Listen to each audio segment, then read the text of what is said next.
दो इधर बराबर है conservation of momentum m1 u1 plus m2 u2 equal to m1 v1 plus m2 v2। बहुत सारे क्वेश्चन हमने इस पर कराया होगा। गन वन का प्रॉब्लम रहता था एक साइड जीरो ले लेते थे, याद है ना? बहुत क्वेश्चन इस पे क्वेश्चन तुम्हारे पेपर में इस पे क्वेश्चन पक्का आ सकता है न्यूमेरिकल, याद रखना। सबसे ज्यादा न्यूमेरिकल इसी पे, पूरे एनसीईआरटी में सबसे ज्यादा क्वेश्चन इस फॉर्मूले पे। ठीक है, ये फॉर्मूले होगा मोशन के, ये होगा फोर्स एंड लॉस। इसके बाद आता है वर्क पावर एनर्जी। आता है ना भाई? आता है कि नहीं आता है? अच्छा, ग्रेविटेशन आता है। देखो ये पगला को याद ही नहीं है, कुछ भी गलत बतवा दे रहा है मेरे को। इसके बाद ग्रेविटेशन आता भाई। सोलंकी जी बेइज्जती करा दे मेरा, गलत बोल रहे हैं। ये फोर्स का हो गया। चलो ग्रेविटेशन में बोलना चालू करो। सबसे पहला universal law F equal to, बोलो बे,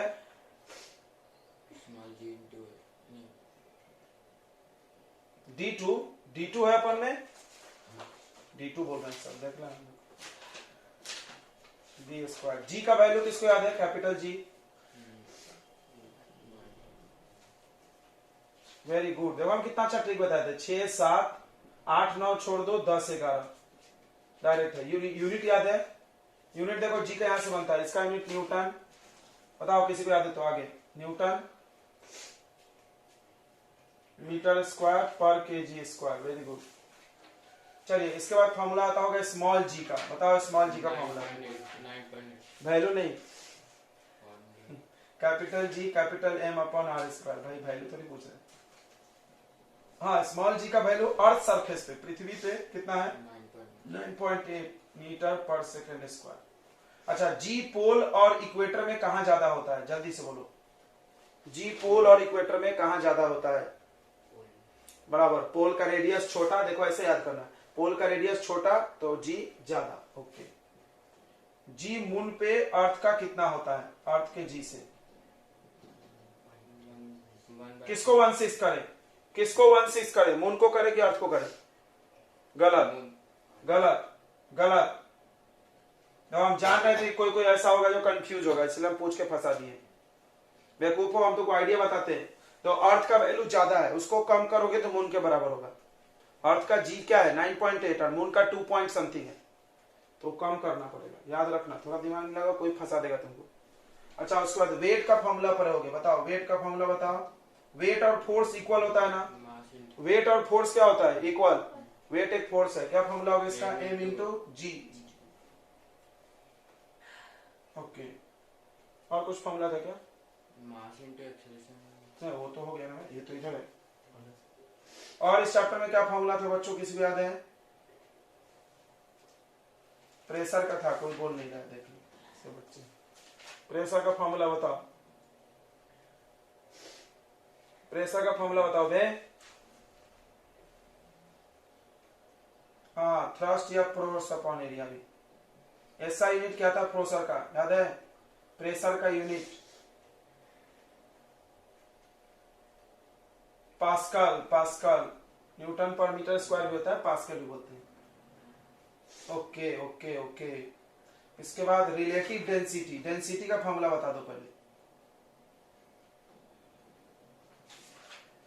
इनटू वॉल्यूम।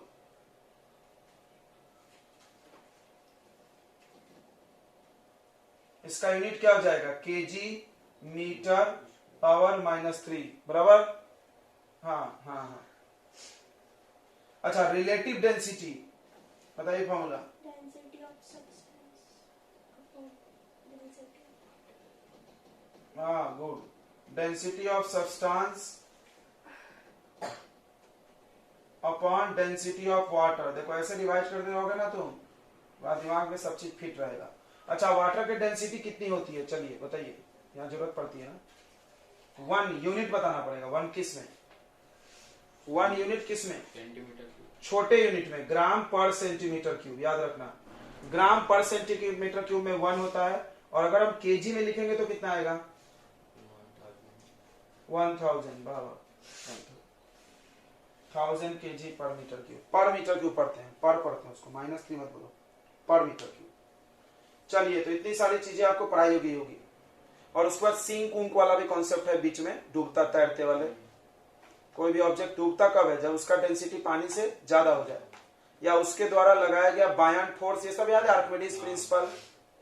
आर्किमिडीज प्रिंसिपल किसको याद है बताओ? क्या स्टेटमेंट था? चलो वो भी लिख लेते हैं इधर कहीं तो भी। आर्किमिडीज प्रिंसिपल, आर्किमिडीज प्रिंसिपल किसको याद है?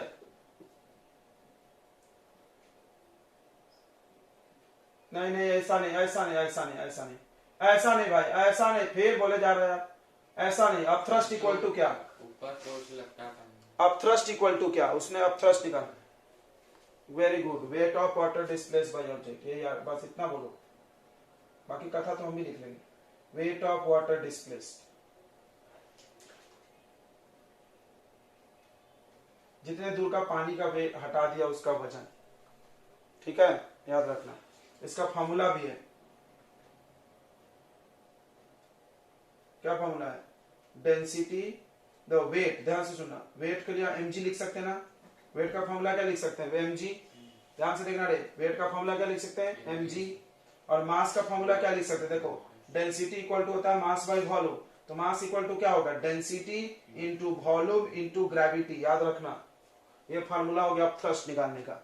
एक क्वेश्चन है भी एनसीईआरटी में, है ना इस पे क्वेश्चन। अब थ्रस्ट निकालना है तो density into volume upon into G. Density किसका? वाटर का। डेंसिटी किसका? वाटर का। डेंसिटी किसका? वाटर का। वॉल्यूम किसका? ऑब्जेक्ट का, जो पानी में डूबा है।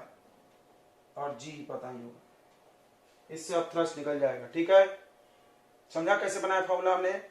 No, by Archimedes principle of thrust equal to weight, weight of water, जितने दूर का पानी हटा उसका वजन। तो वेट का फॉर्मूला mg, m के जगह डेंसिटी इंटू वॉल्यूम। आया समझ में? तो हाँ करो, नहीं आया रे?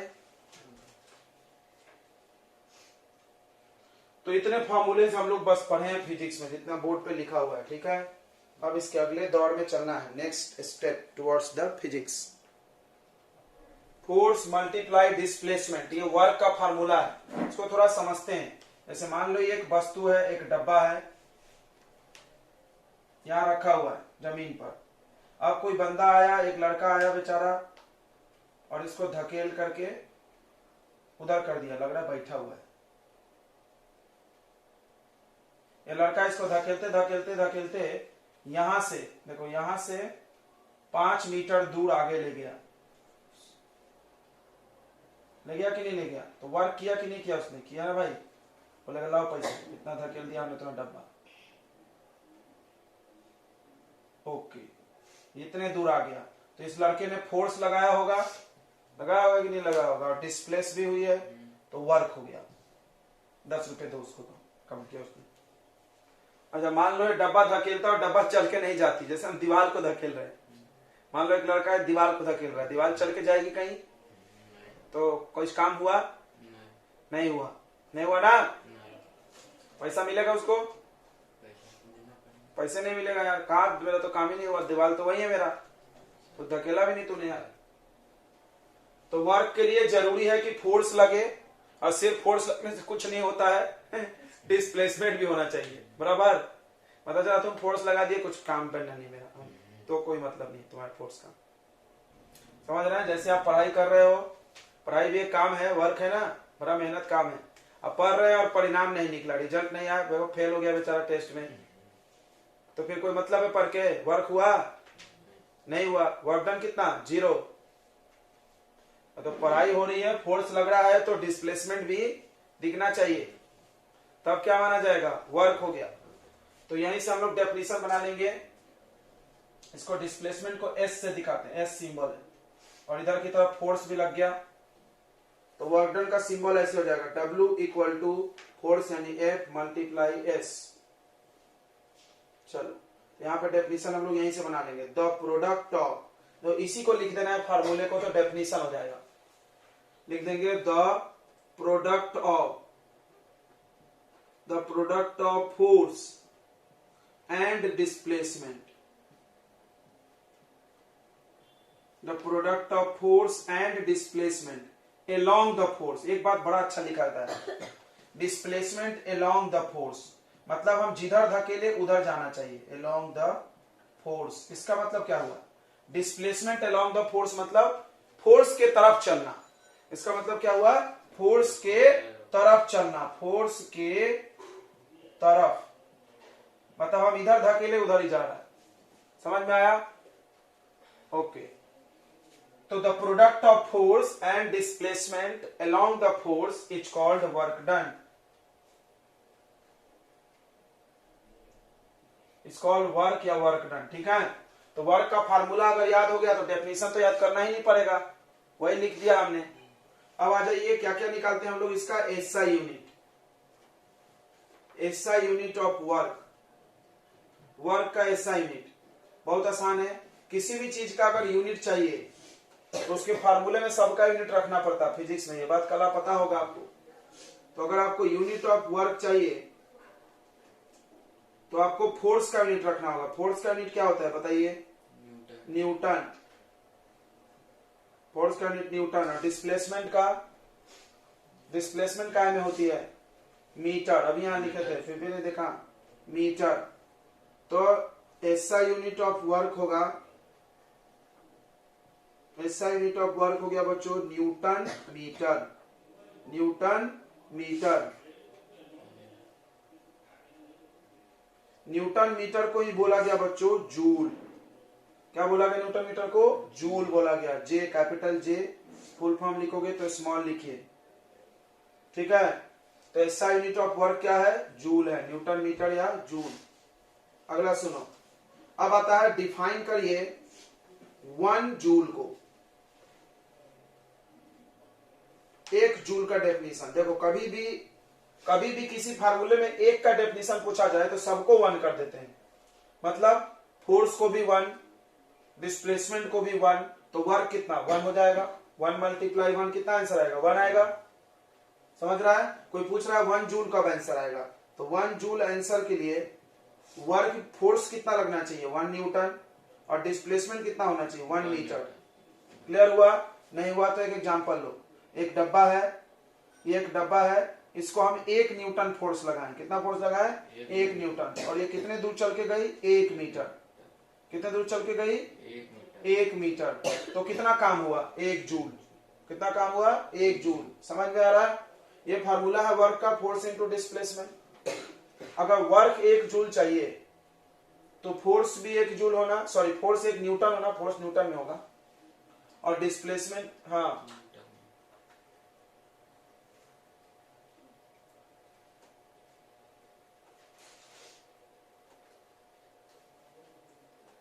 हाँ 50 जूल होगा।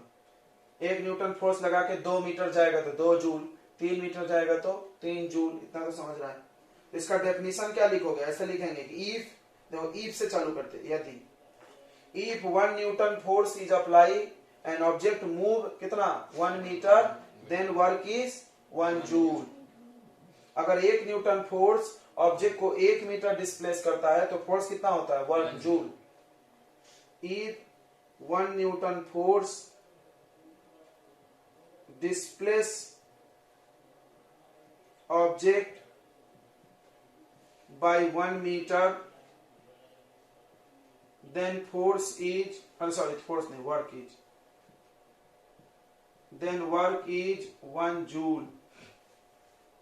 तो वर्क 1 जूल बोला जाएगा। ठीक है, इतनी बात समझ में आ गई क्या? आ गई ना? चलिए आगे बढ़ते हैं हम लोग। तो वर्क डन 1 जूल बोला जाएगा। अब पढ़ेंगे हम लोग types of work done. Types of work done पढ़ लेते हैं। टाइप्स ऑफ वर्क डन पढ़ेंगे, फिर इस पे क्वेश्चन करेंगे। चलिए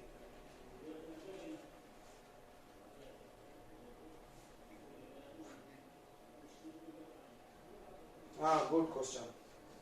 देखो हम भूल गए थे, वर्क एक स्केलर क्वांटिटी है। Work done is a scalar quantity. ठीक है, work is a scalar quantity. बड़ा अच्छा क्वेश्चन है ये, तो सुनना ध्यान से। क्यों? हम तुमको एक आश्चर्यजनक बात दिखाएंगे। देखो फोर्स वेक्टर है, हाउ, और ये डिस्प्लेसमेंट भी क्या है? वेक्टर। तो फोर्स भी वेक्टर, डिस्प्लेसमेंट भी वेक्टर। इन दोनों को मल्टीप्लाई करके वर्क स्केलर आ गया। कोई बोला सर आपने तो बोला था वेक्टर वेक्टर वेक्टर आता है। नहीं नहीं, हमने ऐसा नहीं बोला था, तो गलत मत करो। हमने बोला था कि एक वेक्टर और एक स्केलर मल्टीप्लाई होगा तो पक्का आंसर क्या आएगा? वेक्टर। चलो हम कुछ चीजें दिखाते हैं। फोर्स का फॉर्मूला था मास इंटू एक्सीलरेशन। यहाँ पर एक्सीलरेशन वेक्टर था और मास कैसा था? स्केलर। आंसर फोर्स आया था, वेक्टर आया था। चलिए दूसरा एग्जांपल, वेलोसिटी का फॉर्मूला था डिस्प्लेसमेंट अपॉन टाइम। तो टाइम तो स्केलर क्वांटिटी है, टाइम में डायरेक्शन थोड़ी होता है यार। तो स्केलर और ये वेक्टर, स्केलर वेक्टर मिलके क्या बना? वेक्टर। तो हमने कहीं ये नहीं बोला कि वेक्टर वेक्टर मिलके वेक्टर बनेगा, ठीक है? तो वेक्टर वेक्टर मिलके क्या बन गया? स्केलर। माइनस माइनस प्लस, समझ में आ गया ना? वैसा समझो।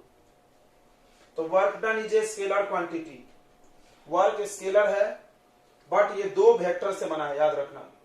फोर्स भी वेक्टर, डिस्प्लेसमेंट भी वेक्टर, इन दोनों में डायरेक्शन है। देखो हम बार बार दिखा रहे हैं, एरो से दिखा रहे हैं कि नहीं? डायरेक्शन है जब तो हम एरो बना बना के दिखा रहे हैं। तो दोनों वेक्टर है लेकिन वर्क क्या है? स्केलर क्वांटिटी है, ठीक है? बट लिख लो यहाँ पे, but it is product of two vectors quantity.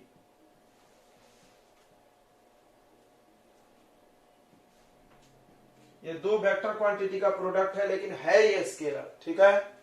आगे बढ़ा जाए। चलिए इतना नोट कर लीजिए। फिर आ जाते हैं हम लोग टाइप्स ऑफ वर्क डन पे। Types of work done. अब एक चीज बड़ा आश्चर्यजनक मिलेगा तुमको, वर्क डन स्केलर है फिर भी ये निगेटिव होता है। अभी तक पिछले चैप्टर में तुमको क्या पढ़ाया गया था? स्केलर वाला निगेटिव नहीं होते, वेक्टर वाले होते हैं ना। लेकिन वर्क डन होता है यार, वर्क डन निगेटिव होता है। तो याद रखना है स्केलर क्वांटिटी निगेटिव हो सकता है बट उसमें डायरेक्शन नहीं रहेगा। निगेटिव हो सकता है बट उसमें डायरेक्शन नहीं रहेगा, ठीक है? तो देखिए वर्क के तीन टाइप हो गए। पहला वर्क डन हो गया पॉजिटिव वर्क डन। अगर आंसर प्लस में आए तो पॉजिटिव बोलेंगे, पॉजिटिव वर्क डन। दूसरा हो जाएगा निगेटिव वर्क डन।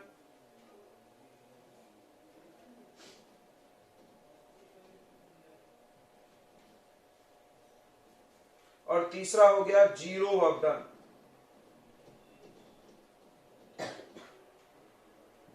ठीक है, जीरो वर्क डन। अभी बता रहे थे जीरो वर्क डन कैसा होगा? चलेगा ही नहीं, चला ही नहीं तो वर्क डन कितना? जीरो। चलो आगे बढ़ते हैं, मिटा दे, इतना नोट कर लिए। हम आपको एक फिजिक्स का सीक्वेंस को दिखाते हैं, बस थोड़ा सा 5 मिनट देना मेरे को, ठीक है? बड़ा अच्छा सीक्वेंस दिखाएंगे हम। देखो सबसे पहला आया फिजिक्स में डिस्प्लेसमेंट। सबसे पहले पोजीशन आया, फील करना। सबसे पहला पोजीशन आया। पोजीशन में चेंज को डिस्प्लेसमेंट बोलते हैं। अगर आपको याद हो, change of position is called displacement. तो पोजीशन से डिस्प्लेसमेंट बना। ओके, डिस्प्लेसमेंट के बाद आया वेलोसिटी। वेलोसिटी क्या होता है? डिस्प्लेसमेंट डिवाइडेड बाय टाइम, यानी पीछे वाले से हम आगे वाला बना रहे हैं। उसके बाद एक्सीलरेशन आया, change of velocity upon time, acceleration. उसके बाद फोर्स आया, मास इंटू एक्सीलरेशन, फोर्स। उसके बाद वर्क आया, फोर्स इंटू डिस्प्लेसमेंट, वर्क। उसके बाद पावर आया, वर्क डन अपॉन टाइम। क्या बात है, तुम देखो ध्यान से सीक्वेंस को। अच्छा है ना कि नहीं है? याद हो गया तुमको पूरे फॉर्मूले? हाँ ठीक है। इसके बाद भी है, अभी हम तुमको बता नहीं रहे। इसके बाद भी ये पावर है, प्रेशर नहीं। हाँ ये पावर है, पावर है work done divided by time, ठीक है? तो ये एक सीक्वेंस है, मस्त आराम से बना हुआ, सब एक दूसरे से पैदा हुए हैं, राइट? समझ में आ गया कि नहीं? ऐसे बता दिए। थोड़ा साइंस का मैजिक भी देखना चाहिए, कैसे बनाए इन्होंने चीजों को। तो ये लाइन से ऐसा सीक्वेंस है, नोट कर लो तुम। इसका फॉर्मूला में ये, इसके फॉर्मूले में ये, एक सीक्वेंस है बड़ा प्यारा सा। तो चलिए ऐसे याद आ गया तो हम बता दिया। अब हम पढ़ते हैं types of work done. Types of work done में पहला आता है बच्चों पॉजिटिव वर्क डन।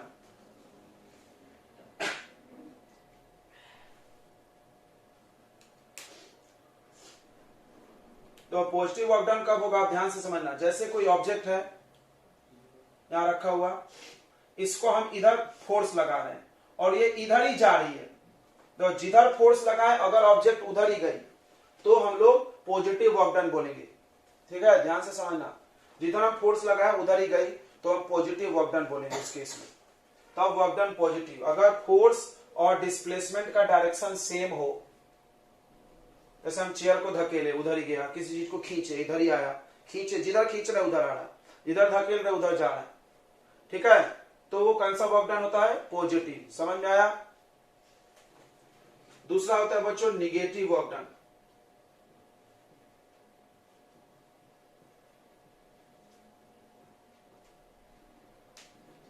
तो पॉजिटिव वर्क डन का एग्जांपल बताइए।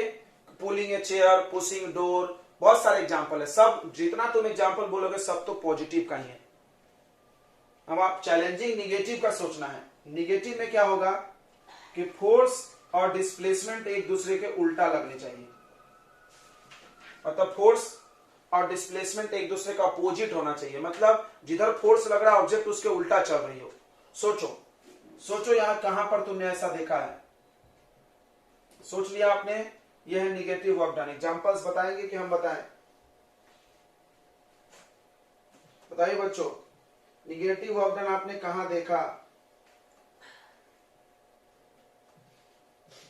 कोई बोल रहा है कि हम बोले? देखो पहला एग्जांपल है, पहला एग्जांपल निगेटिव वर्क डन का, work done by friction force. Work done by friction. Friction जानते हो ना तुम लोग? जैसे कोई ऑब्जेक्ट है, इधर जा रहा है मोशन, तो फिर फ्रिक्शन किधर लग रहा होगा? उसके अपोजिट, पीछे। तो फिर तो थोड़ा तो ध्यान लगा दो भाई, तो थोड़ा तो ध्यान लगा दो। फोर्स पीछे है, फ्रिक्शन एक फोर्स है, फोर्स पीछे और ऑब्जेक्ट कहां जा रहा? आगे, सामने। तो इसका वर्क डन हमेशा कैसा आएगा? निगेटिव। दूसरा एग्जांपल बताइए, दूसरा एग्जांपल बताइए। जैसे आप किसी ऑब्जेक्ट को ऊपर लिफ्ट कर रहे हो, या बॉल को ऊपर फेंक दिए, बॉल को ऊपर फेंके, ऊपर जा रहा है, ऊपर जा रहा है, और पृथ्वी किधर खींच रही है? नीचे। फोर्स अप्लाइड बाय ग्रेविटेशन, नीचे। पृथ्वी किसी चीज को नीचे खींचती है ना नीचे, और जा कहां रहा है वो? ऊपर। तो कैसा निगेटिव वर्क डन हुआ कि नहीं हुआ? ठीक है, समझ में आ रहा है सबको? तो work done by gravitational force,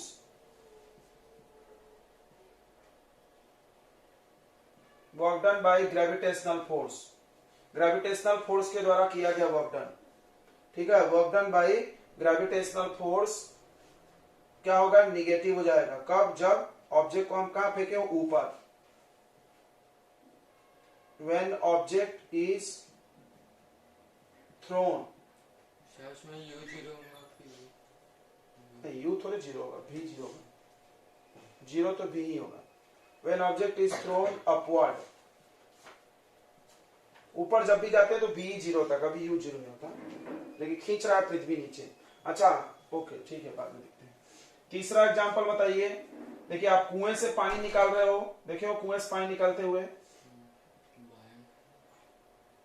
बाल्टी से निकाल रहे भाई, बाइंड फोर्स कहां से लगा दिया? देखो इसमें, नहीं छोड़ो यार, वो तो 90 डिग्री वाला है। और कुछ एग्जांपल सोचिए जिसमें फोर्स और डिस्प्लेसमेंट उल्टा हो। सोचो रे, बताओ बच्चों निगेटिव वर्क डन का एग्जांपल। ये बॉल दीवार पे, नहीं तो जिधर फोर्स उधर डिस्प्लेसमेंट, फिर वापस आ रहा तो वापस फोर्स। चलिए आपको कुछ एग्जांपल याद नहीं आ रहा होगा तो बताना मेरे को। अगला जीरो वर्क डन। तीसरा है बच्चों जीरो वर्क डन। ध्यान से सुनो, अभी हम डायग्राम बस बता रहे हैं, बड़ा ही इंटरेस्टिंग है। तो वर्क डन को जीरो बनाने का 3 कंडीशन है। Condition number 1, condition number 2, condition number 3। पहला शर्त बड़ा ही जबरदस्त, तुम जानते हो कि अगर डिस्प्लेसमेंट जीरो हो, अगर डिस्प्लेसमेंट क्या हो जाए? जीरो, मतलब ऑब्जेक्ट चले ही नहीं या चल के वहीं आ जाए। हाँ, डिस्प्लेसमेंट तो जीरो तब भी होता है, जैसे कोई गोल गोल गोल गोल गोल गोल चल रहा है तो चल के वहीं वापस आ रहा, तो डिस्प्लेसमेंट जीरो। जब जब डिस्प्लेसमेंट जीरो होगा, जब जब वर्क भी क्या हो जाएगा? जीरो। वर्क का फॉर्मूला लिख लो भाई, force multiply displacement, displacement zero तो वर्क भी जीरो। इसका एग्जांपल क्या हो जाएगा? पुशिंग ए वॉल, कोई दीवार को धक्का मार रहा है, क्यों मजाक कर रहे हो? कोई वर्क डन नहीं किया तुमने, क्योंकि जीरो। अच्छा, कोई जहां से चले वहीं वापस आ जाए तो वर्क डन जीरो, बराबर। डिस्प्लेसमेंट जीरो तो वर्क डन जीरो होगा कि नहीं होगा बे? Work done on circular path.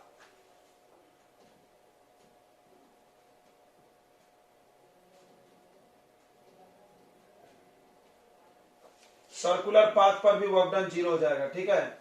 दूसरा कंडीशन बड़ा ही इंपॉर्टेंट, ये वाला ज्यादा इंपॉर्टेंट है, पेपर में पूछा जाता है कि अगर फोर्स और डिस्प्लेसमेंट के बीच 90 डिग्री का एंगल हो। ओ ओ ओ ओ ओ ओ ओ ओ ओ ये चीज आपको समझेगा नहीं क्यों, लेकिन आपको आगे पढ़ाया जाएगा 11th में आओगे तो क्यों यहाँ 0 होता है, बस आप थोड़ी देर के लिए मान लो कि होता है।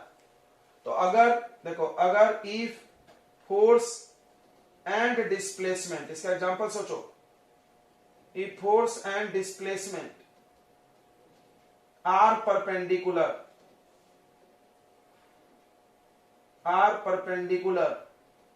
Then work done 0। याद रखना, बड़ा इंपॉर्टेंट काम है, ऑब्जेक्टिव आ सकता है इससे।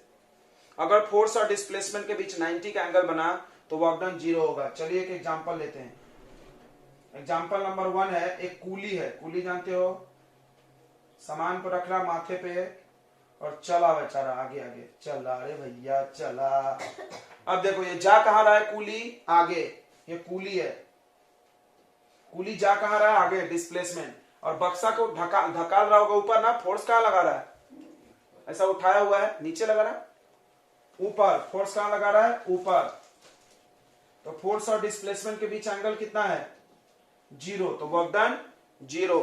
आप स्कूल बस्ता पीठ पे लाद के जा रहे हो स्कूल, तो आप पीठ पे जो बस्ता लादे हो तो फोर्स कहां लगा रहे हो, ऊपर, ऐसा उठाए हुए हैं बस्ते को, उठाए ना बे, और जा कहां रहे हैं, सामने सामने, तो वर्क डन 0।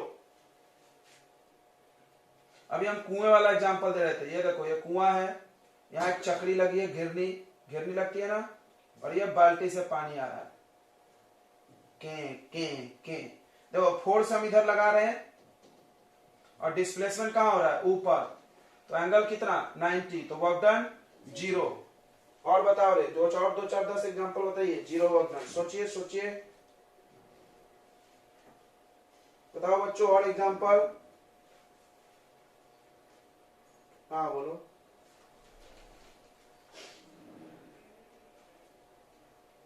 तो बोल दिया ना हम लोग, फ्रिक्शन फोर्स का वर्क डन, तुम्हारा फ्रिक्शन वाला नहीं आएगा ना। अच्छा, एक सैटेलाइट अपने ऑर्बिट में घूम रहा है, बताओ कितना वर्क डन, 0। क्यों, सर्कुलर पाथ। वेरी गुड बच्चा, ये वाला पकड़ लिया लड़का। तो ये सब आप पढ़ोगे तो इस चांद में बहुत सारे दिए हैं, लेकिन अगर मेन कॉन्सेप्ट पढ़ा दिया हमने, आप चाहो तो पकड़ सकते हो। गोल गोल चलेंगे, work done 0। Work done by satellite 0, ऐसे पूछेगा कोई, तुम बता देंगे। कूली चल रहा, 0 वर्क डन। कुएं से पानी खींच रहे हैं, 0 वर्क डन। ठीक है, जहां से आप चले वापस वहीं आ गए, वर्क डन 0, क्योंकि डिस्प्लेसमेंट 0। दूसरा केस में कब 0 होगा, अगर एंगल 90 हो। अभी तीसरा बाकी है भाई, थर्ड पार्ट इज बाकी। देखो, this is A, this is B, work done 0 3 case में हो सकता है। पहली बार कब हो सकती है, जब चले ही नहीं, डिस्प्लेसमेंट ही 0 हो जाए। चले नहीं हम नहीं, चल भी सकता है, चल के वापस आ गया तो भी 0 भाई, चल रहा है फिर भी 0।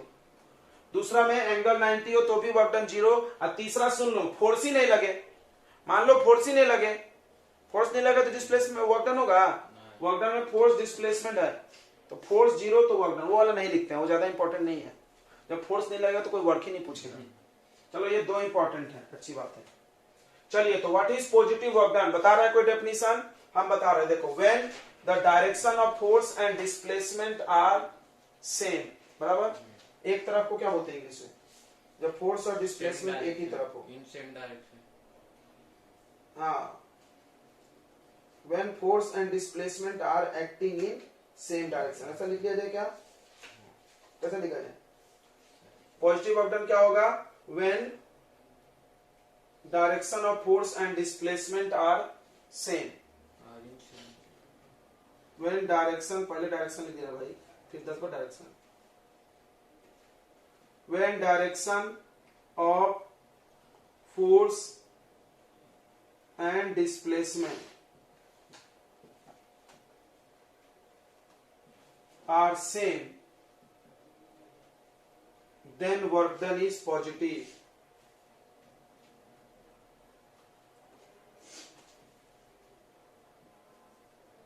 एग्जाम्पल बता दो, एग्जाम्पल बहुत सारे इसके, पुलिंग ए चेयर, पुशिंग